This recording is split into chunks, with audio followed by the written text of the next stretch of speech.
साथियों, आज हम लोग सज्जादुर रहमान साहब जो किश्तवाड़ के रहने वाले हैं और जिन्होंने लखनऊ, उन्नाव और फैजाबाद जेलों में लगभग 12 साल की कैद के बाद बाइज्जत बरी हुए हैं। और जब 22 वर्ष की उम्र में थे ये, और उस समय इनको गिरफ्तार किया गया था। लगभग 35-36 साल के जब ये हुए तो उनको रिहा किया गया। तो सबसे पहले तो मैं इनकी रिहाई पे क्या जब रिहा हुए जिस दिन और लखनऊ और फैजाबाद के कोर्ट में जब इनको बरी किया गया तो उस केस के बारे में जानना चाहेंगे कि कैसे उसको देखते हैं जब इनको रिहाई का इनको आदेश दिया गया या फिर इनको कहा गया कि बाइज्जत बरी हुई।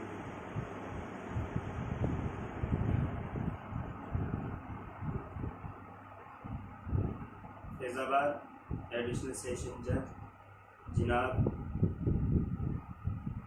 अशोक कुमार साहब ने मुझे दिनांक 20/12/2019 को फैजाबाद मंडल कारागार में लगने वाली खुसूसी अदालत से बाइज्जत बरी कर दी। मैंने अपनी ज़िंदगी के कीमती 12 साल बग़ैर कोई गुनाह किए और बग़ैर किसी जुर्म को अंजाम दिए जेल की सलाखों के पीछे गुजारे।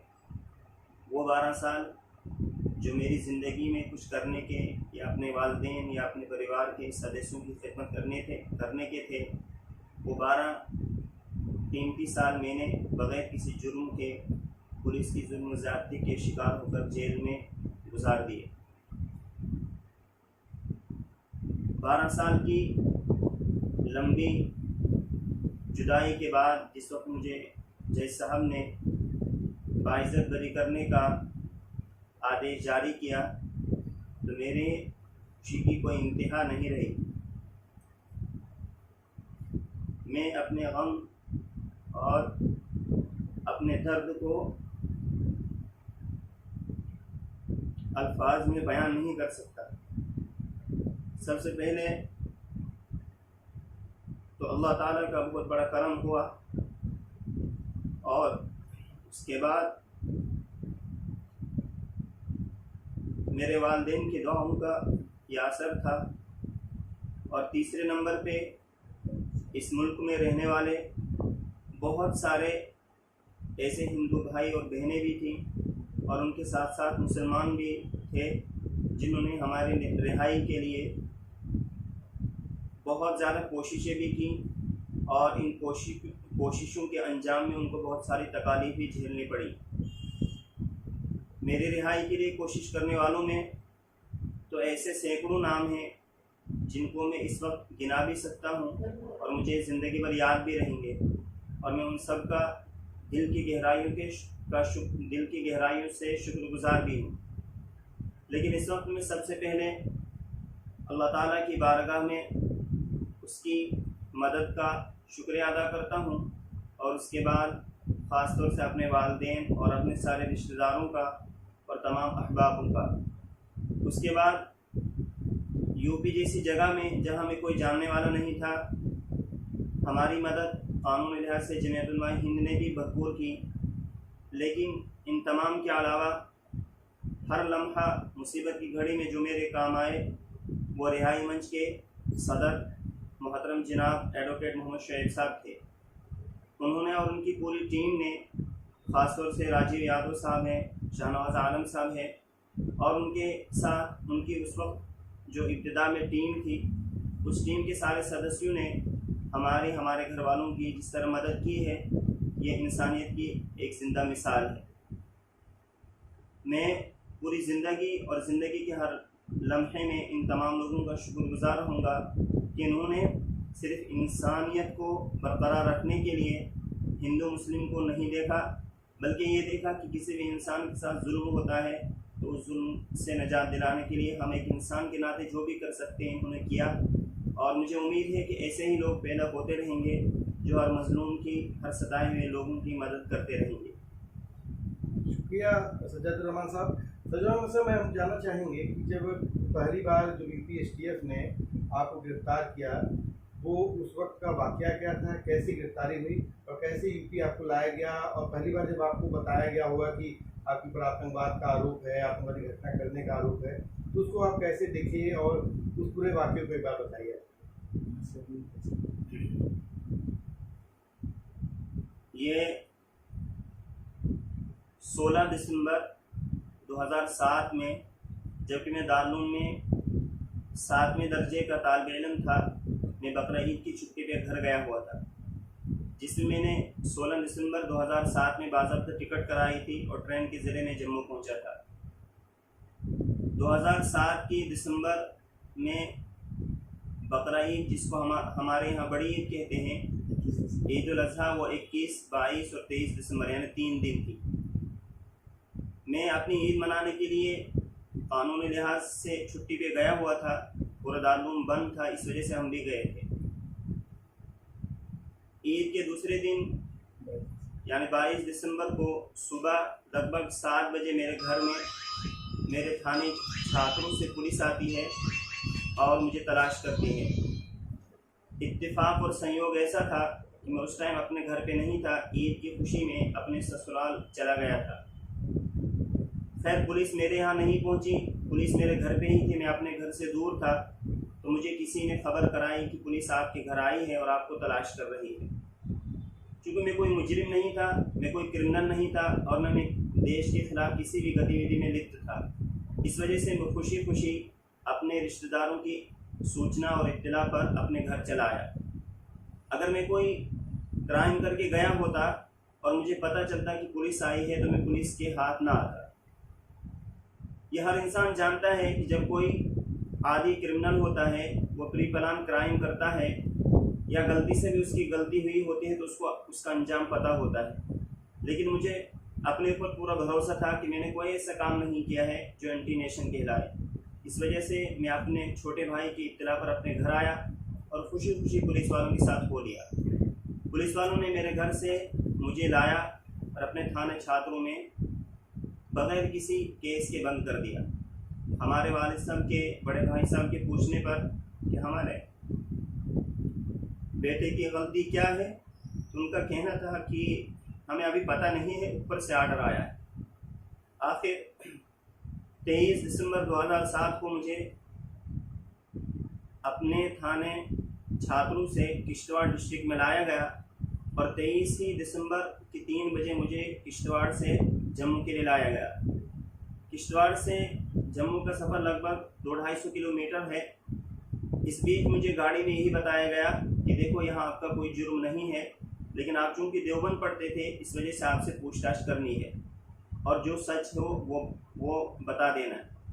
मैंने SHO जिनाब, जो उस टाइम छात्रों में SHO थे, बिहारी लाल शर्मा जी, मैंने उनके सामने बता दिया कि मेरा कोई जुर्म नहीं है, मेरा जुर्म बस इतना है कि मैं कश्मीर का एक निवासी हूँ और देवबंद में पढ़ता हूँ, बाकी इसके अलावा मेरा कोई जुर्म नहीं है। खैर 23 दिसंबर 2007 की रात लगभग 10 बजे मुझे जम्मू JIC में पहुँचाया गया। जम्मू JIC का मतलब जॉइंट इंट्रोगेशन सेंटर है, जहाँ पर मुलजिमों को रखकर हर तरह से तकलीफ दी जाती है। वहाँ मुझे पहुँचाया गया रात के 10 बजे और उसी टाइम मेरे साथ बहुत ज़्यादा जुल्म सितम किया गया, जिसको मैं बयान करना भी मुनासिब नहीं समझता।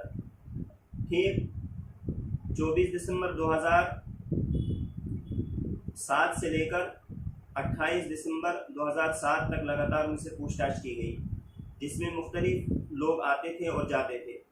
वो कौन लोग थे, कहाँ से आते थे, इस बात की मुझे जानकारी नहीं है, लेकिन इतना ज़रूर है कि उसमें जो लास्ट में आए वो चिरंजीनाथ सिन्हा साहब थे और वो उस टाइम यूपी स्टेट के जिम्मेदार थे। उन्होंने अपनी एक टीम लाई थी और उन्होंने मुझे 28 तारीख को बताया कि आपको यूपी ले जाना है। मेरा उस टाइम भी यही सारे लोगों से और सारे एजेंसियों से गुजारिश थी कि अगर मैंने कोई जुर्म नहीं किया है तो मेरी ज़िंदगी के कीमती साल बर्बाद न किए जाएं। उस टाइम सारे लोगों ने यही मुझे आश्वासन दिलाया था, यकीन दिलाया था कि आपके साथ कोई ज़्यादती नहीं होगी, जो सच होगा वही सामने आएगा। मैं खुशी खुशी 28 दिसंबर 2007 को यूपी स्टेट के साथ, जिसकी क़यादत श्री चिरंजीनाथ सिन्हा कर रहे थे, वो मुझे यूपी ले आए। यहाँ लाने के बाद मुझे 2 ऐसे लोगों से मिलाया गया जिनसे मेरी कभी मुलाकात थी ही नहीं, न तो आमने सामने थी और न मैंने फ़ोन पे किसी से कोई मुलाकात की थी। खैर, यहाँ लाकर 29 दिसंबर 2007 से लेकर 8 जनवरी 2008 तक लगातार टार्चर किया गया, जिसमें ख़ास तौर से रात भर मुझे सोने नहीं दिया जाता था और इसी तरह थिएटर पे पेशाब कराया जाता था, जिसमें चिरंजीवनाथ सिन्हा के अलावा बहुत सारे ऐसे अधिकारी हैं, जिसमें आनंद शुक्ला भी एक नाम मुझे याद है। उसके अलावा बहुत सारे लोग आते जाते थे और यही बताते थे कि जो हम कहेंगे उस पर आप दस्तखत कर दो और उसको जज साहब के सामने कहना है। मैं शुरू से कहता आया हूँ कि मेरा किसी भी ऐसे आदमी या व्यक्ति से या किसी भी ऐसे इंसान से कभी कोई ताल्लुक़ नहीं रहा है जो एंटी नेशन या आप कहें जो मुल्क के ख़िलाफ़ सरगर्मी में मुलविस रहा। मेरा ख़ानदान एक गरीब ख़ानदान है। हमारे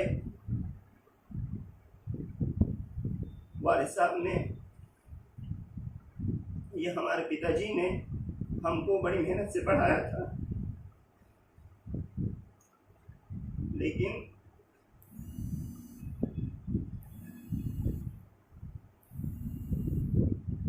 हमको इस बात का बिल्कुल यकीन नहीं था कि अपने मुल्क में रहते हुए हमको जेल में बगैर किसी गलती के 12 साल गुजारने पड़ेंगे।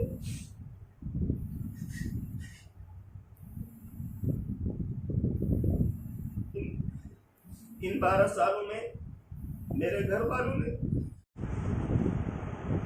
12 साल लगातार जेल में गुजारने के बाद जब मैंने पहली मरतबा खुली फ़िज़ा में सांस लिया तो मुझे ऐसा महसूस हो रहा था कि जैसे मुझे मरने के बाद एक नई ज़िंदगी मिली है। इन 12 सालों के बीच मैं अपने वालिद साहब को छोड़कर किसी से भी मुलाकात नहीं कर सका। वालिद साहब जब भी मुलाकात पे आते थे तो उनको मुलाकात करने के लिए बड़ी दुश्वारियों का सामना करना पड़ता था, लेकिन उनको अल्लाह ताला ने ऐसी हिम्मत दी थी और शुएब साहब जैसे, राजू यादव साहब, शाहनवाज आलम साहब और एसर दारापुरी साहब, संदीप पांडे जी, ये ऐसे लोग थे जो मेरे वालिद साहब का हौसला बढ़ाते थे। खैर, तारीख़ी लिहाज से ये हमारे मुल्क की एक विशेषता कहें या खुसूसियत कहें कि यहाँ जुल्म करने वालों के साथ ऐसे भी लोग पैदा होते रहे हैं जो जुल्म करने वालों के सामने खड़े होकर मजलूमों की और शोषित लोगों की मदद किया करते हैं। 12 साल गुजारने के बाद मैंने दोबारा उसी रास्ते पर चलने की कोशिश की है जिस रास्ते पर मुझे मेरे माँ बाप ने और मेरे पढ़ाने वाले उस्तादों ने चलाया था। मेरे माँ बाप ने, मेरे उस्तादों ने हमेशा यही सिखाया है कि किसी भी धर्म का इंसान हो उसको तकलीफ़ नहीं होनी चाहिए। तो देश के खिलाफ या देश के खिलाफ काम करने वाली ताकतों के साथ देना या खड़ा होना यह हमने कभी सोचा भी नहीं है। और 12 साल के जुल्म-ज़्यादती के बाद भी हम इस तरफ अपना दिमाग जाने नहीं देते कि हमें किसी से बदला लेना है, इंतकाम लेना है। साहब, आपका दुख समझ सकते हैं और जो वालिदैन की खुशी भी है कि आपको बाइज्जत बरी किया गया। मैं किसी चूँकि आज ये हम अपने दोस्तों के बीच में इसलिए शेयर करना चाहते हैं इस बात को कि सुप्रीम कोर्ट में भी इस बात को बोला बहुत पहले कि ऐसा ना बोलना पड़े हिंदुस्तानी मुसलमान को my name is Khan but I am not a terrorist. तो जैसे कि जो आपके साथ हो, जैसे आपने बातचीत में आ रहा था कि जैसे आप ससुराल गए थे, तो मैंने कि जिस समय आपकी उसमें ऐसा सुना है कि उसमें आपकी सगाई हो गई थी और फिर सगाई वो क्या है कसूर था उसको बताएं। क्योंकि हम जानना चाहते हैं कि सिर्फ एक व्यक्ति नहीं समाप्त होता है, एक व्यक्ति संकट में नहीं आता है, उसका परिवार, उसका समाज कैसे संकट में आता है। हम ये दोस्तों के बीच में शेयर करना चाहते हैं इस बात के लिए। आपको दर्द हो रहा है इसका हमें एहसास है, लेकिन हम चाहते हैं कि एक बार इसको थोड़ा सा बताएं कि क्या कैसे पूरा घर तबाह आपका हुआ, कैसे ज़िंदगी तबाह हुई है। राजीव भाई, अगर मैं अपने गम को 12 सालों के एक लंबे समय के गम को बयान करना चाहूँ तो उसके लिए बहुत वक्त चाहिए, लेकिन मुख्तसर तौर पर या कहीं संक्षेप में मैं इतना कहना चाहता हूँ कि जिस वक्त बग़ैर किसी गलती के पुलिस ने मुझे गिरफ़्तार किया था, उस वक्त से लेकर आज तक मेरे घर के जो माली हालात हैं वो एक गैरतमंद बेटा होने के नाते मैं दूसरों के सामने बयान नहीं कर सकता, और उसको बयान करने से कोई फ़ायदा भी नहीं है। लेकिन उस टाइम मेरी सगाई को तकरीबन 3 महीने हुए थे। मेरे सगाई होने के बाद मेरे माँ बाप के दिल में, उनके दिमाग में जो खुशियों के अंबार थे, जो उन्होंने खुशियाँ अपने बेटे के लिए सोची थी, वो देख नहीं पाए। वो जिस लड़की के साथ हमारी सगाई हुई थी, वो हमारी रिश्तेदारी लड़की थी, वो भी पढ़ी लिखी थी, उसने भी बड़ी तकलीफ़ें मुसीबतें झेली, और वो मेरे इंतज़ार में लगभग 6 साल जवानी की उम्र में इंतज़ार करती रही। मेरा लखनऊ वाला मुकदमा 4 अप्रैल 2011 को लखनऊ कोर्ट से बरी हुआ था। चार्ज पे बहस होते ही कोई ऐसा सबूत नहीं था जिसकी बिना पर जज सर मेरे खिलाफ चार्ज फ्रेम करते। कोई सबूत न मिलने की वजह से ही जज साहब ने मुझे 4 अप्रैल 2011 को ही बरी कर दिया था। मैं उसके लिए अदालत का बहुत बहुत शुक्रगुजार हूँ, लेकिन उसके बाद जानबूझकर और असली मुलजिम को पकड़ न सकने की वजह से और फर्जी गवाही लूटने के लिए जिन अधिकारियों ने, जिन बड़े पुलिस के अफसरान ने मुझे गिरफ़्तार किया था, उन्होंने मुझे फैज़ाबाद के मुकदमे में जेल में बंद कर दिया। फैज़ाबाद का मुकदमा 2011 से 2019 के लास्ट तक चलता रहा, जिसमें मेरे खिलाफ आज तक कोई भी ऐसा सबूत नहीं है जिससे ये कहा जा सके कि मैं किसी भी तरह की गलत गतिविधियों में मुलव्विस रहा हूँ। लेकिन उसके बावजूद मैं चूँकि अपने देश से उन लोगों से बहुत ज़्यादा मोहब्बत करता हूँ जो फर्जी मोहब्बत के दावेदार हैं, मुझे आज भी इस बात का कोई गम नहीं है कि 12 साल मुझे जेल में गुजारने पड़े, और वो भी अपने ही मुल्क में। मैं सिर्फ आज की इस इंटरव्यू से जो राजू भाई इंसानियत के नाते मुझसे ले रहे हैं, पूरी आवाम से और ख़ास तौर से अदालती निज़ाम से और उसके बाद पुलिस निज़ाम से कहना चाहता हूँ कि पूरे मुल्क में शांति, अमन व अमान और पीस उसी वक्त बहाल होगा जब हम एक बड़े से बड़े मुजरिम को माफ़ नहीं करेंगे और एक छोटे से छोटे बेगुनाह को जेल में नहीं डालेंगे। अगर हम कानून को, संविधान को देखें, जिसको डॉक्टर भीमराव अंबेडकर साहब ने हमारे सामने रखा था, अगर हम उस संविधान को अपनाएंगे तो मुझे पूरी उम्मीद है कि हमारा हिंदुस्तान दुनिया ही में जन्नत कहलाएगा। तो सर से भी टोकेंगे, जैसे आपने बताया कि उन्होंने 6 साल तक इंतजार किया, तो उस पर मैंने थोड़ा मैं जानना चाहूँगा कि पर्सनल ज़िंदगी में आपके मैंने कैसे इसको आप देखते हैं, फिर अभी का जब आप छूट के आए हैं तो कैसे जीवन अपना व्यतीत कर रहे हैं, दोनों बारे में समझना। 6 साल लंबा इंतज़ार करने के बाद वो लड़की तैयार नहीं थी दूसरी जगह शादी करने पर। उसका कहना था कि आज नहीं कल नहीं वो बेगुनाह वापस आएंगे, और उसने बाज़ औक़ात ये इंटरव्यू भी दिया था, और वो कई लोग संघर्ष में जनाब शुएब साहब ने छापा भी था, जिसमें उसने ये कहा था कि मुझे उम्मीद है वो बेगुनाह वापस आएंगे, मैं उनके साथ अपनी ज़िंदगी निभाऊंगी। लेकिन चूँकि मैंने उनके साथ घर वालों की मर्ज़ी से और सलाह मशवरे से निकाह किया था, मेरा कहना यह है कि अगर मेरी ज़िंदगी किसी ने तबाह कर दी तो मुझे यह हक़ नहीं है कि मैं किसी और की ज़िंदगी तबाह करूं। तो मैंने उनको यहाँ से पैगाम संदेश भिजवाया, उनके पिताजी को यहाँ बुलवाया लखनऊ जेल पे, उनसे मुलाकात करके बाज़ाब्ता विनम्र निवेदन किया और आजिज़ी से दरख्वास्त की कि आप अपनी बेटी की शादी दूसरी जगह कर दें, ताकि अगर मेरी ज़िंदगी बर्बाद हो रही है तो उसकी ज़िंदगी बर्बाद न हो सके। मेरा यही काम है कि मेरी ज़रिए से किसी को तकलीफ़ न पहुँचे। अगर मुझे किसी ने मेरे रास्ते में कांटे बिछाए हैं तो मेरा काम ये नहीं है कि मैं भी किसी दूसरे के रास्ते में कांटे बिछाऊँ। खैर उसने 2013 में अच्छी जगह शादी कर ली, उसके अब 3 बच्चे हैं, और अल्लाह का शुक्र है 2-2.5 महीने से मेरी भी शादी हो गई है और मैं भी अपनी खुशहाल ज़िंदगी गुजार रहा हूँ।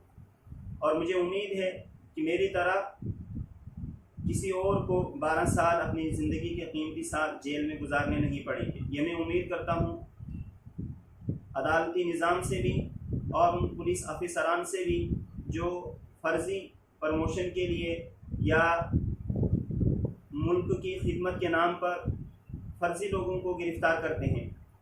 और ये भी पैगाम देना चाहता हूँ कि जो मुल्क के ख़िलाफ़ सरगर्मी में मुलविस रहता है, जिसका पूरा सबूत है, उसको 12 साल जेल में न रख कर उसको फौरी तौर पे सज़ा दी जाए। चूँकि मेरी कमज़ोर और नाक़िस समझ के लिहाज से एक मुल्क मुखालिफ काम करने वाली किसी भी ताकत को जेल में रखकर उसको खिलाना, उसको पिलाना, उसकी खिदमत करना, ये भी मुल्क के साथ गद्दारी का मामला बनता है।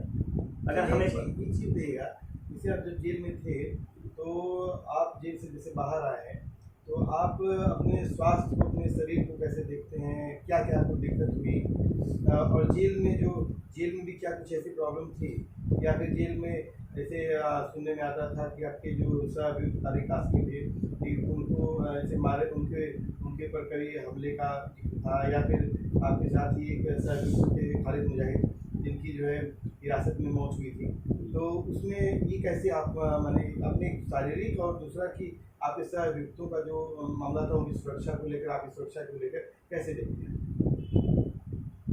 देखिए, जहाँ तक जेल में सेहत की बात है और इसी तरह जेल में सुरक्षा की बात है, जेल में भी तरह तरह के अफसरान और तरह तरह के पुलिस अधिकारी आते रहते हैं। एक आध मरतबा हमारे सामने ऐसा हुआ कि हमें डराने धमकाने के लिए लाठीचार्ज करने की कोशिश की गई, जिसके अखबारों में खबरें भी आई थी, और हमने उसका पुरजोर जेल में विरोध भी किया कि हमारे साथ ऐसा करना ये इंसानी हुकूक के ख़िलाफ़ है, मानव अधिकार के ख़िलाफ़ है, जिसके ख़िलाफ़ हमने लिखित तौर पर उस टाइम भी शिकायतें की थी, और आज भी हम उसको हर जगह बयान करते हैं कि डराने धमकाने की जेल में भी कोशिशें की गई। उसके अलावा 2008 से लेकर 2011 तक जेल में भी हमको एक छोटी सी कोठरी में 24 घंटे बंद रखा जाता था, जिससे हमारे दिमाग पे, हमारे शरीर पे और हमारे सेहत पे बहुत बुरे असरात पड़े हैं, जो आज 2 साल बाहर की ज़िंदगी गुजारने के बाद भी वापस नहीं आ सकते हैं। जेल में टार्चर मार के ज़रिए डंडे से नहीं किया जाता है, वहाँ मेंटली टार्चर किया जाता है, और ये मेंटली टार्चर करना ऐसा है कि इससे इंसान अंदर से टूट जाता है। लेकिन हम चूँकि 5 वक्त नमाज के पाबंद थे और हम अल्लाह से यही मांगते थे कि जो जुल्म करने वाले हैं उनको समझ दे और हमको हिम्मत दे कि हम इनके जुल्म के खिलाफ खड़े हो जाएं। तो जहाँ तक मरहूम खालिद भाई की बात है, उनके साथ जेल के बाहर ज़्यादा टार्चर हुआ था। जेल में मेरे सामने तो उनके साथ ऐसा कोई टार्चर नहीं हुआ, लेकिन 1-2 मरतबा उनके साथ मारपीट हुई है, जिसकी लिखित तौर से हमने उस वक्त भी शिकायत की थी और आज भी हम उसको उसी तरह बयान करते हैं। से आपने बोला कि एक लंबा वक्त आपने जेल में बिताया जो है, ऐसे माने कि बहुत सारे लोग जेलों में होंगे और ऐसे बहुत सारे लोग होंगे जिनके पास इतना लंबा शायद लड़ने की क्षमता ना हो, और बहुत ही लोग उसमें खास तौर पे जो आतंकवाद के मामले में जो लोग फंसाए गए हैं, तो खास तौर मैं ये समझना चाहूँगा कि जो आतंकवाद के मामले के जो कैदी हैं और जो सामान्य कैदी, तो सामान्य कैदी वो जो आतंकवाद के मामले के कैदी को कैसे देखते हैं, और जो क्या वो अपने आप अपनी तरह से देखते हैं, अलग तरीके से देखते हैं, या फिर जो उनके पास पैसा रुपया नहीं है, इनके पास पैसा रुपया नहीं है, तो किसी प्रकार की आपस में कोई मदद कर सकते हैं या नहीं कर सकते हैं, क्या है? देखिए राजीव भाई, मेरी तरह बहुत सारे ऐसे लोग हैं जिन्होंने 12 से 14-16 साल जेल में गुजारे हैं। सबसे बड़ा उदाहरण आपके सामने अक्षरधाम वाला मसला है, जिसमें मुफ्ती अब्दुल क़य्यूम साहब को सुप्रीम कोर्ट ने बाइज़्ज़त बरी किया, और सुप्रीम कोर्ट ने मुफ्ती अब्दुल क़य्यूम साहब की रिहाई के बारे में सरकार के खिलाफ जो टिप्पणी की है, वो हर अक्ल रखने वाला और इंसाफ पसंद आदमी जानता है कि पुलिस ने उनके साथ किस तरह की ज़्यादती की थी। इसी तरह हमारे लखनऊ जेल में मेरे साथी जो बंद हैं उनके साथ भी पुलिस ने बगैर किसी सबूत के जो कहानी गढ़ी है वो भी फर्जी है और वो भी जेलों में बंद है। और मैं उम्मीद करता हूँ कि आज नहीं कल नहीं एक न एक दिन ज़रूर उनके अच्छे दिन लौट आएंगे। उसके अलावा मेरे साथ बहुत सारे ऐसे लोग थे कलकत्ता के थे जिसमें शुएब सर ने पैरवी की, रिहाई मंच ने उनकी पैरवी की। उनके घर के हालात भी ऐसे नहीं थे, वो फ़ीस तक अदा नहीं कर पाते थे। मेरे भी घर के हालात ऐसे थे, लेकिन शुएब सर ने, रिहाई मंच ने और उनके तमाम साथियों ने किसी भी तरह मदद करके, हर तरह से हमारी मदद करके बाहर लाने की कोशिश की, जिसके लिए मैं उनका शुक्रगुजार हूँ। जहाँ तक जेल में दहशतगर्दी आतंकवाद के मुलजिमान को रखने का मसला है तो उनको बिल्कुल अलग रखा जाता है, और जो जनरल कैदी हैं उनको बिल्कुल अलग रखा जाता है। यहाँ तक कि आतंकवाद के केस में जो लोग बंद होते हैं उनको जेल में किसी भी दूसरे व्यक्ति से बात करने की भी इजाज़त नहीं होती है। यानी आप यूँ कहें कि आतंकवाद में जब भी कोई जेल जाता है, और ज़्यादातर मेरी समझ में वो झूठे ही होते हैं, तो उनको बहुत सख्त हालात से गुजरना पड़ता है। अगर कुदरत उनका हौसला न दे और शुएब साहब, संदीप पांडे जी और इस तरह रूपरेखा वर्मा और बहुत सारे लोग, राजीव यादव जी, इस तरह के लोग अगर उनका सहारा न बने तो शायद ऐसे लोग बहुत जल्दी जेल के अंदर ही खुदकुशी करने पे मजबूर हो जाएंगे। जेल में भी अपने अलग अलग कानून होते हैं और एक कानून लागू नहीं होता है। आतंकवाद और टेररिज्म में जो लोग बंद होते हैं उनके लिए जेल में गाइडलाइन अलग होती है, उसी गाइडलाइन के लिहाज से उनके साथ जेल वाले बर्ताव करते हैं। जैसे कि आप बता रहे थे कि जेल के सेक्टर में अपने साथियों के बीच में ये साझा करना चाहूँगी कि आपने 12 साल माने की कैद में आपने बिताए हैं, तो जो जेल का जो आपको रूम है या बैरक है उसका क्या सेटअप होता है, खाने पीने का क्या होता है, क्या अन्य कैदियों से आपकी कैदियों के लिए कोई विशेष व्यवस्था है या फिर आपको कोई कम व्यवस्था दी जाती है, क्या माने उसका सेटअप क्या है, उसका लंबाई चौड़ाई और तमाम फैसिलिटीज़? आतंकवाद के केस में जिन लोगों को बंद किया जाता है, मौजूदा समय में लखनऊ जेल में एक हाई सिक्योरिटी नाम से 100 सेलें बनी हैं और उसमें एक सेल में एक आदमी को रखा जाता है। उस एक सेल की लंबाई चौड़ाई 8/10 है। उसी सेल में रात दिन रहना होता है, उसी में एक छोटा सा बाथरूम भी है, उसी में पानी भी होता है और उसी में एक पंखा भी होता है। उसके अलावा उस कॉम्प्लेक्स में, जिसमें एक फ्लैट समझें या एक मंजिल समझें, उसमें जो है 25 छोटी छोटी सेलें होती हैं और उन सेलों में बाहर जो बड़ा गेट होता है उसमें ताला लगा रहता है और उन्हीं सेलों के आसपास उतनी ही लिमिट जगह में आपको 24 घंटे गुजारने पड़ते हैं। और जो जनरल कैदी होते हैं वो बड़ी बड़ी बैरकों में, बड़े बड़े हालों में बंद होते हैं और उनको बाहर घूमने के लिए बहुत बड़ी जगह होती है। एक इंसान अपनी ज़िंदगी में बगैर किसी जुर्म के अगर 12, 10 साल या 8 साल या 16 साल रहेगा तो उसकी सेहत पे क्या असर पड़ सकते हैं, आप एक समझदार इंसान होने के नाते खुद ही समझ सकते हैं। जैसे कि लगभग कितने घंटे तक लगातार आपको बंद रखा गया है और सबसे कम क्या है और सबसे ज़्यादा कितना रखा गया है? और क्या जैसे बहुत सारे लोग जैसे छूट के आए थे, बंगाल के लोग छूट के आए थे, उन्होंने बताया कि आँखों पे भी तो बड़ा प्रभाव पड़ा है, रोशनी पे बड़ा प्रभाव पड़ा है, जैसे आप भी चश्मा लगाए हुए हैं। देखिए, इंसान के शरीर में सबसे जो कीमती चीज़ है वो है आँखें। और जेल में पहले ऐसा सिस्टम कर दिया जाता था कि वहाँ अंधेरा होता था, उस अंधेरे की वजह से आँखों पे काफ़ी असर पड़ता था। इसी रोशनी न होने की वजह से मेरी आँखों पे भी काफ़ी असर पड़ा था और 6 महीने के बाद मुझे चश्मा लगाना पड़ा था। चश्मा लगाने के बाद ही मेरी नज़र कमज़ोर होने से रुक पाई थी, वरना अगर मैं बाहर होता तो मुझे आज भी चश्मे की ज़रूरत नहीं थी। इसके अलावा जेल के अंदर जो हाई सिक्योरिटी बनी है जिसमें हम लोगों को रखा जाता है, उसकी इस तरह बनाई गई है वो कि उसमें 2008 से लेकर 2011 तक हमें मुस्तकिल 24 घंटे उसी बैरक में 5 सालों के अंदर बंद रखा जाता था।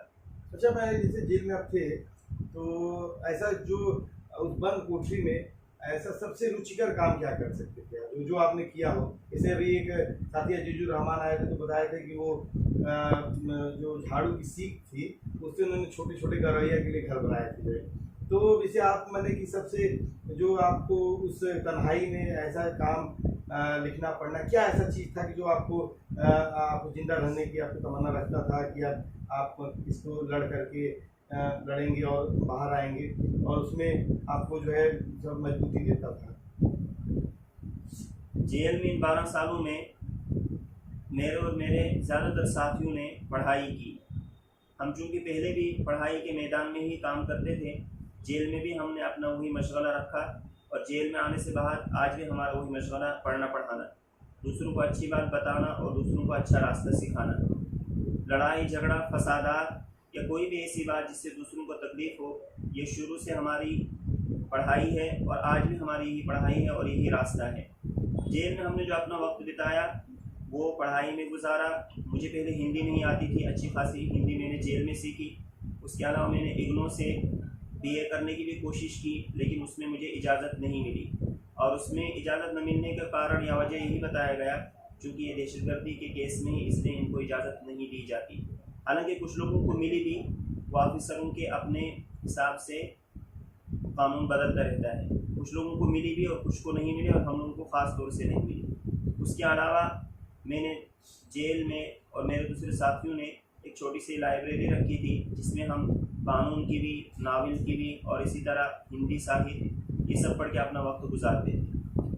जैसे कि आप एक कश्मीर से हैं, जम्मू कश्मीर से हैं, और जम्मू कश्मीर के जो पूरे हालात हैं पूरे देश में दुनिया में सब लोग जान रहे हैं, तो एज ए कश्मीरी, जम्मू कश्मीरी होने के नाते कभी कोई आपके साथ भेदभाव तो नहीं कभी किया गया? कश्मीरी होने के नाते एक दो मरतबा मेरी मुलाकात रोकी गई है, जिसको मैं उस वक्त भी लिखित रूप में शिकायत किया था। और वो सारे लोग ऐसे नहीं होते हैं, कुछ अफसरान होते हैं जो ऐसा करते हैं, और वो इस देश में बहुत कम हैं। और इसी तरह कश्मीरी होने के नाते जेल में तो मेरे साथ कोई ऐसी ज़्यादती नहीं हुई, लेकिन मुलाकात पे आते वक्त मेरे साथ एक दो मरतबा मुलाकात नहीं करने दी गई। और जब मैंने बाद में अफसरान से पूछा तो अफसरान ने यही जवाब दिया, भाई आप जम्मू कश्मीर के हो तो आप हमारे इस वक्त जो है गाइडलाइन है, हम आपकी मुलाकात नहीं करा सकते हैं। और मुझे वो तारीख भी अच्छी तरह याद थी, अब चूँकि काफ़ी टाइम हो गया इस वजह से मैं भूल गया, वरना 2-3 मरतबा मेरी मुलाकात कश्मीरी होने के नाते रोकी गई है। और कौन ऑफिसर थे उनका नाम भी मुझे अच्छी तरह याद है, जो मैं इस वक्त बताना नहीं चाहता। अच्छा, जैसे कि लगातार एक दो बार मैंने देखा है कि आप लोगों को लखनऊ से फैज़ाबाद लेके आया जाता था, है? मतलब कि आपके लेके जाने में एक गाड़ी रहती थी या उसके आगे पीछे 2 गाड़ियाँ रहती थी, हैं? लगभग 12 साल की प्रक्रम चला, और लखनऊ में और फैज़ाबाद में आपका नाम था। जैसे मतलब कि स्टेट का एक लंबा पैसा खर्चा हुआ आपको ले आने में, ले जाने, हैं? तो और आप बाइज्जत बरी भी हो गए, और इतना पैसा जो खर्चा हुआ इसके लिए जिम्मेदार कौन है? और अगर सरकार इसके लिए माने कि जिम्मेदार, माने कि तो पुलिस है कि सिस्टम है, किसको माने जिम्मेदार मानते हैं? ये तो आपका जीवन बर्बाद हुआ है, और उसके साथ ये जो स्टेट का इस तरह से पैसा बर्बाद होता है ले आने में, ले जाने में, इतना सिक्योरिटी करने में, फिर के नाम को भी ये बताया जा रहा है कि आज एक आप आतंकवादी हैं, इस लिहाज से आपको सिक्योरिटी दी जा रही है, तो इसमें इसका जिम्मेदार कौन है इस नुकसान का? देखिए, किसी भी देश में जब उस देश के रहने वाले लोग उस देश यानी वतन से मोहब्बत करते हैं तो वहाँ ऐसा काम करने की कोशिश करते हैं जिससे वतन का नाम ऊंचा होता है। लेकिन ये बदकिस्मती है कि हमारे देश में जो काम करने वाले और वतन से मोहब्बत करने वाले लोग हैं वो ज़्यादातर ऐसे काम करते हैं जिनसे देश की बदनामी होती है और देश का आर्थिक रूप से बहुत भारी नुकसान होता है। उनमें सबसे मेरी नज़र में 12 साल के तजुर्बे में मेरे सामने यह आया है, जब भी पुलिस छोटे से लेकर बड़े तक किसी भी बेगुनाह आदमी को पकड़ती है, पकड़ने के बाद जो हमारा न्याय पाने का सिस्टम है, अदालती निज़ाम है, और उसके बाद उसको कोर्ट तक ले जाने आने में जितना खर्चा होता है वो बहुत भारी खर्चा होता है एक छोटे से आदमी को कोर्ट में पेश करने के लिए। लेकिन जहाँ तक बात है दहशतगर्दी के केसों में पकड़े जाने वाले लोगों की, तो उनको किसी भी जगह जब कोर्ट में ले जाया जाता है तो एक केस में एक दिन में लाखों के लिहाज से खर्चा आता है। ताज़ा तरीन जो मिसाल है जिसको आप रिकॉर्ड पे जन सूचना अधिकार के तहत समझ भी सकते हैं और उसको निकाल भी सकते हैं कि रामपुर में कुछ लोगों को ले जाया जाता था तो उनका एक दिन में लाखों के हिसाब से खर्चा आता था। इस तरह हम लोगों को लखनऊ से फैज़ाबाद और उन्नाव से फैज़ाबाद ले जाया जाता था, जिसमें कम से कम 3 गाड़ियाँ और फिर हर जो है थाने से एक अलग गाड़ी होती थी, यानी 4 गाड़ियाँ हो जाती थी, जिसमें एक CO रैंक का ऑफिसर होता था। इतना बड़ा खर्चा आता था और ये सिर्फ लोगों को भयभीत करने के लिए लोगों में गम पैदा जो है डर और खौफ पैदा करने किया जाता था। अगर हमारे मुल्क से मोहब्बत करने वाले लोग मौजूद होते तो ऐसा न होता कि किसी बेगुनाह को पकड़ा जाता और फिर उस पर जो है 12 साल करोड़ों अरबों खरबों पैसा खर्च किया जाता और उसके बाद अदालत फैसला देती ये बेगुनाह है। एक तो मेरे घर को तबाह बर्बाद किया गया दहशतगर्दी के नाम पे, उसके बाद अदालती निज़ाम को भी गुमराह किया गया। 12 साल गवाही नहीं थी, कोई सबूत नहीं था।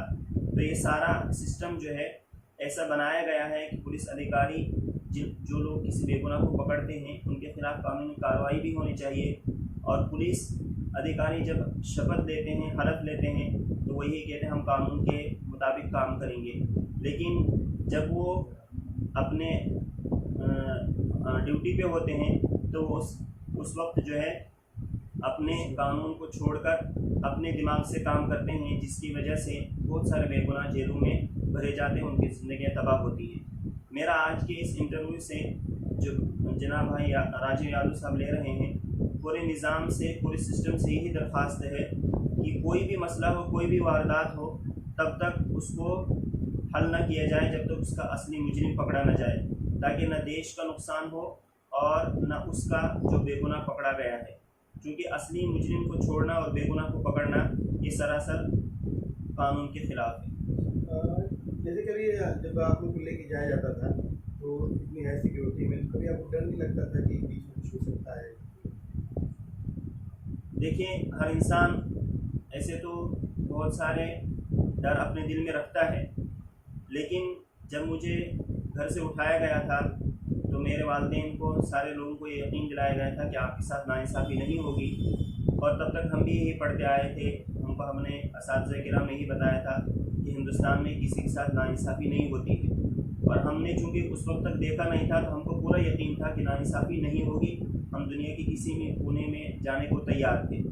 लेकिन जहाँ तक डरने की बात है, जब हमने देखा कि हमने कोई भी गलत काम नहीं किया है, उसके बावजूद हमारे घर को इस तरह उजाड़ा गया जैसे बहुत बड़ा कोई दहशतगर्द है। तो जिस तरह मेरे घर को तोड़ा फोड़ा गया था, मेरे वालिदैन के साथ ज़्यादती हुई थी, उसके लिहाज से मेरे दिल में ये खौफ निकल गया था। क्योंकि हमने ये मन बना लिया था कि मरना आज भी है, मरना कल भी है, तो जो होगा उसको देख लिया जाएगा। जहाँ तक पुलिस की कस्टडी में डरने की बात है, तो हमें इसलिए डरने की बात नहीं थी कि ये कोर्ट में पेश कर चुके थे और कोर्ट में पेश होने के बाद इनकाउंटर करना पुलिस के लिए बहुत मुश्किल होता है। अच्छा, जब आप जेल में रहते होंगे और जब आप पढ़ाई की बात सोचते होंगे वहाँ पर, तो आपको देवबंद भी याद आता होगा।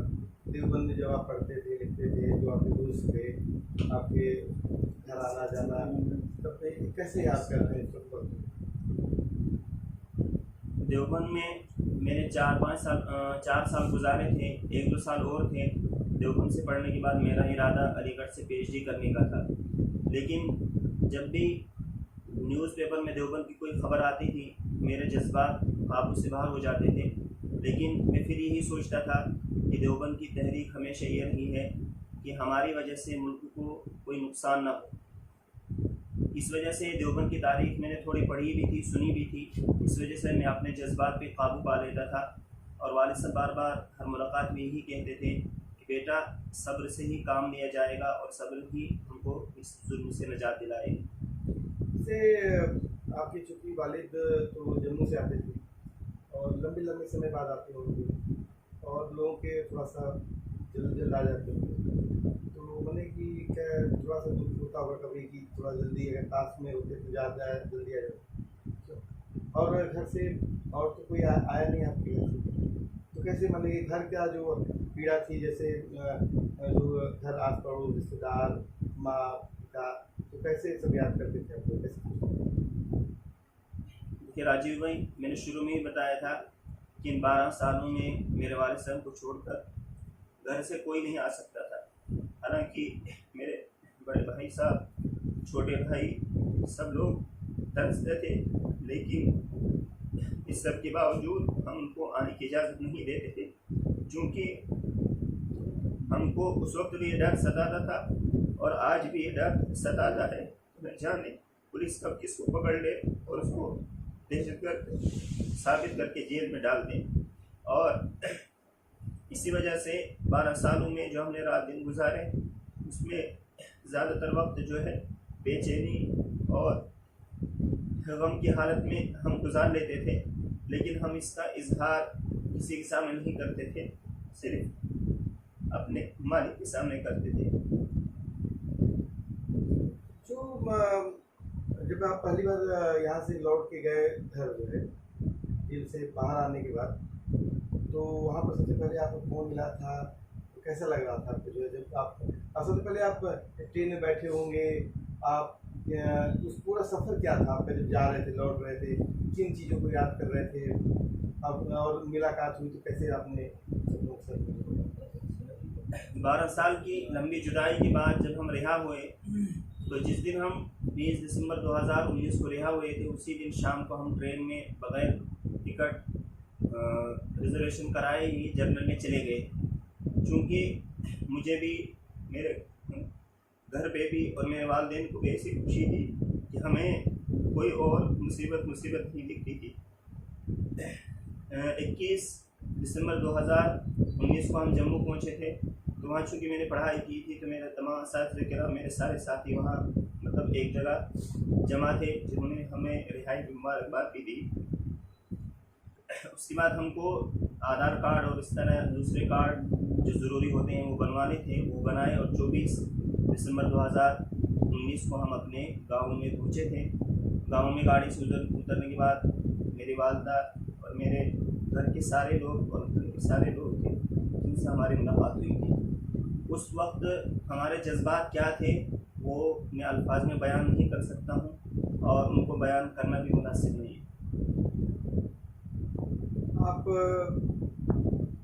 जेल में जो है आप लोग थे वहाँ पर, तो वहाँ पर जैसे कि पढ़ने में जो है आपको सबसे, जैसे आपने कहा कि देवबंद जैसे इस बारे में आप लोग सुनते थे कोई बात, उसी तरह आपकी जैसे कि पढ़ने में, जैसे कि आप लोगों को तो 12 साल में बहुत सारे कानूनी पहलू को भी आपको समझदारी आने लगी होगी कि कैसे हम छूटेंगे, क्या करेंगे, और कानून को समझने का। 12 साल में हमने वकील साहब की सरकर्दगी में या इनकी कफालत में रहते हुए हमने कानून को भी पढ़ने की कोशिश की। बहुत ज़्यादा नहीं तो थोड़ा बहुत हमको इस बात का इल्म हुआ कि हमारे कानून में कोई नाइंसाफ़ी नहीं है, बल्कि कानून के जो रखवाले हैं वो नाइंसाफ़ी करते हैं। भारत का संविधान और इस तरह जो बुनियादी चीज़ें हैं वो सारी चीज़ें हमने पढ़ने की कोशिश की। इसे इसमें अभी अगर आपको माने कि अगर वकील और कोई और प्रोफेशन हो, तो आपको क्या लगता है कि वकील बनना ज़रूरी है कि किसी अन्य प्रोफेशन में जाना? जैसे कि मैं एक उदाहरण दूँ आपको कि शाहिद आज़मी का है, तो जैसे कि वो वकील बने और बहुत सारे लोग को बेगुनाह बाइज्जत बरी कराए, तो मैंने कि एक वकील का क्या इम्पोर्टेंस है। और अभी आपने बाबा साहब के बारे में बात किया, तो 12 साल की तवील ज़िंदगी में मुझे यही तजुर्बा हुआ है कि अगर कानून के जानने वाले होंगे तो किसी गरीब की, किसी मज़लूम की मदद करना बहुत आसान है। तो मेरी अपनी ज़ाती राय यही है कि हम लोग किसी भी फील्ड में रहें, लेकिन वकीलों के साथ और इसी तरह जो कानूनी जानकार हैं उनके साथ उठना बैठना और उनसे सलाह मशवरा करना ये बहुत ज़रूरी है, ताकि जो फंडामेंटल या बुनियादी हमारे हुकूक हैं उनसे हम वाकिफ़ हो, और हमारे साथ अगर किसी भी मोड़ पे कोई ज़्यादती होती है तो कानून लिहाज से हम उसको अपनी बात उस मुनासिब प्लेटफॉर्म पे रख सकें। जैसे हम लोग शुरुआत में बात ही कर रहे थे, जैसे कि बाइज्जत बरी लगातार हुए हैं लोग, जैसे शुएब साहब का हमने जिक्र किया बार बार, या फिर इसके अलावा भी भारत में लगातार लोग बाइज्जत बरी हुए हैं। लेकिन एक खास तबका और खास तौर पे आतंकवाद और उससे मुसलमान, माने ये दो शब्द अपने आप में होते हैं। और कहीं न कहीं एक बड़ा माने कि सुप्रीम कोर्ट तक उन्होंने बोला कि my name is Khan but I am not terrorist, मुसलमान को बोलना नहीं। मतलब एज ए मुस्लिम जो है आप इस चीज़ को कैसे देखते हैं? मज़हब के लिहाज से या मज़हब की धर्म की बुनियाद पे किसी को भी दहशतगर्द कहना यह हमारे कानून के भी ख़िलाफ़ है और जो हमारे मुल्क की रिवायत या कल्चर रहा है उसके भी ख़िलाफ़ है। चूँकि इस टाइम पूरी दुनिया में सिर्फ मुसलमान को टेररिस्ट या टेररिज्म में मुलविस करके दूसरे लोगों को खौफज़दा करना और दूसरे धर्म के लोगों के बीच में नफरत फैलाना, इस पर बहुत बुरी तरह से मेहनत हो रही है। इस वजह से मेरा पैगाम यही है कि मुजरिम कोई भी हो उसको धर्म के लिहाज से आप लोगों के सामने पेश न करें। मुजरिम को मुजरिम ही की तरह लोगों के सामने पेश किया जाए तो शायद ज़्यादा बेहतर है। अच्छा, मैं लास्ट में बात करूँगा। आप अभी सर बैठिए, एक बार हम लोग साथ में बैठते इधर आइए, इधर इधर आइए, इधर आइए, अब इधर आइए, आइए आइए, बस एक मिनट बस आइए। साथ लास्ट में कोई ऐसी बात जो मुझसे छूट रही हो, जो आप कहना चाह रहे हो? छोटी तो कोई बात नहीं है, लेकिन बस लास्ट पैगाम यही है कि जिस तरह मेरी ज़िंदगी के 12 साल, चाहे वो किसी की भी गलती रही हो, वो गलती दोबारा इस मुल्क में ना हो तो शायद मुल्क के भी और मुल्क के आवाम के लिए भी बेहतर है। हमारे साथ सज्जदुर्रहमान साहब के पिताजी गुलाम कादिर वानी साहब भी हैं। तो मैं चाहूँगा कि आप तो लगातार 12 साल आते रहे जाते रहे, और फिर पहली मुलाकात आपसे विधानसभा के सामने एक पेपर पे आप बैठे थे अपनी बच्ची की बेगुनाही के लिए। तो ये 12 साल के सफ़र को कैसे आप देखते हैं? और रिहाई का जब आपने पहली बार सुना जो है, और 2 बार माने आपको मालूम चला कि मेरा बेटा लखनऊ से एक बार बाइज्जत बरी हुई, एक बार फैजाबाद से हुई, तो कैसे सफ़र को आप लंबे समय से देखते हैं? जी राजू साहब, आप खुद ये जानते हैं कि हम कैसे गए, किस तरह की मुलाकातें हुई। जैसे मैंने कि बहुत सारे लोग नहीं जानते हैं, हम जानते हैं कि उनको जान के आप बताएंगे। तो मैं कहता हूँ कि आप खुद ये आप जानते हैं, लेकिन आपने सवाल किया तो मैं चाहता हूँ कि शॉर्ट ही जवाब, ज़्यादा दलील नहीं कहूँगा मैं, क्योंकि अगर दलील कहूँगा तो कोई सुनने वाला नहीं है। आप 12 साल तक जो हुआ हमारे साथ किसने सुना? अल्लाह ही ने सुना, और जो मददगार थे अल्लाह ने रखे थे, तो उनकी हमदर्दी से, उनकी कोशिशों से ये मसला हल हुआ। पहले तो अल्लाह करने वाला है जिन्होंने हमको पैदा किया है, चाहे मुसलमान हो, चाहे दूसरा हो, चाहे कोई भी दुनिया में पैदाइश है, वो अल्लाह ही की तरफ से। उसको पैदा करने वाला कोई नहीं, ना मारने वाला दूसरा कोई हो सकता है। अब जो किस्मत में लिखा होता है मुश्किलें झेलना, ये वो भी हमारे साथ हुआ 12 साल में। मैं मुश्किल से, मुझे पहले कोई समझ नहीं बात आती थी कि मैं कैसे जाऊँ, कहाँ जाऊँ, क्या करूँ, किस तरह मुलाकात होगी। मैं सिर्फ 4 साल 5 साल रोता ही रहा। आता तो था मैं, लेकिन 4-5 साल में रोता ही ज़्यादा रहा। तो इस तरीके से मैं आता था कि मैं सोच रहा था कि मैं जम्मू से जब चलता था तो मुझे नहीं होश आवाज़ नहीं रहते, लेकिन उधर से तड़प होती थी कि मुलाकात कब होगी अपने औलाद से। तो वो चीज़ बैठने नहीं देती थी। तो बहुत मुश्किलात हुए इन 12 सालों में, लेकिन लास्ट में जो अल्लाह ने किया तो बहुत अच्छा किया। तो हमने फिर इस चीज़ को भूल दिया। जो हुआ 12 साल में हो गया, लेकिन अब तो 12 साल के बाद हमें बच्चा मिल गया, ये बहुत खुशी की बात है। ये जो 12 साल आपके साथ दुख के दर्द के बीते, अगर आप इसको कहा जैसे आपने सबको आप वो कर रहे हैं, लेकिन अगर इसका जिम्मेदार किसको मानते हैं, इसका गुनाहगार कौन है? अब हम इस बात को क्या कहेंगे, मतलब जो लोग गलत करेंगे तो वही इनके इस चीज़ के जिम्मेदार हैं। अगर बेगुनाह किसी को पकड़ा जाए, बेगुनाह किसी को जेल में डाल दिया जाए, तो जैसे हमें सबूत है कि जज साहब का बाइज्जत बरी कर दिया, जज साहब हमारे कोई रिश्तेदार नहीं है, जज साहब कानून के एक रखवाली है, वही है ना जनाब। तो वो जो देखते हैं 12 साल उन्होंने जज साहिबान ने एक फाइल को देखा और वहाँ कुछ नहीं मिला, तभी उन्होंने रिहा किया, तो है ना ये बेगुनाही। तो अब इसमें कौन लोग हैं ये इतना जुल्म करने वाले, ये अल्लाह ही बेहतर जानता है ये क्यों करते हैं और क्या माजरा है। अच्छा, एक छोटी सी बात ये थी कि आपका तो कोई डॉक्यूमेंट ऐसा भी था कि जिस दिन आपको बताया जा रहा था कि आप जो है उस दिन घटना में इन्वॉल्व थे, तो उस दिन आप परीक्षा दे रहे थे, कुछ ऐसा भी डॉक्यूमेंट था? कोई क्या था डॉक्यूमेंट, और उसको क्या मैंने क्यों नोटिस नहीं लिया इतना देर में? 12 साल लगे उसको देखने में, नोटिस नहीं। पुलिस ने 23 नवंबर 2007 के जिस घटना में मुझे मुलविस बताया था, उस घटना वाले दिन मैं अपने दारुल देवबंद क्लास में अपने सबक में मौजूद था और उसकी शहादत लिखित रूप से भी और ज़बानी तौर से भी दारुल ने ज़िम्मेदाराना तौर से कोर्ट में दी है और वो आज भी रिकॉर्ड पे है। अच्छा, कोई ऐसी बात जो आप कहना चाहेंगे?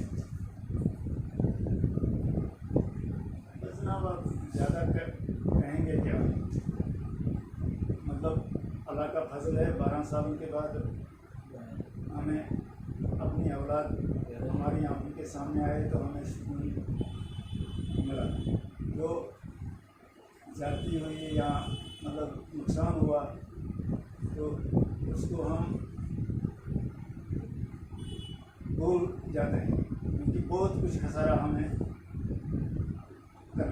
हो गया इस इन 12 सालों में। लेकिन अगर कहें तो कहें किसको, अल्लाह ये जानता है बेहतर, उसी से फरियाद भी करना है और करते भी रहे हैं और करेंगे भी आगे, तो वही देने वाले हैं। और मुझे नहीं लगता है कि कोई इस चीज़ से तवज्जो देगा। कोई बात आप कहना चाहेंगे? नहीं, बस मैंने जो कहा यही बुरी बात हो गई। शुक्रिया आप दोनों लोगों का। बहुत ही आपने बहुत कहें तो कहें किसको, मैंने बहुत एक निरीहता भी है और एक खुशी भी है कि किसी तरह से आप छूट गए, और इतना ही आपके लिए बहुत कुछ है जो है। तो आप लोगों को जो है माने कि मुबारक हो और रिहाई, और आप लोग खुशी रहें और मुल्क में जो है हम सब लोग एक साथ मिलजुल कर रहें। इसी के साथ हम लोग इस बात को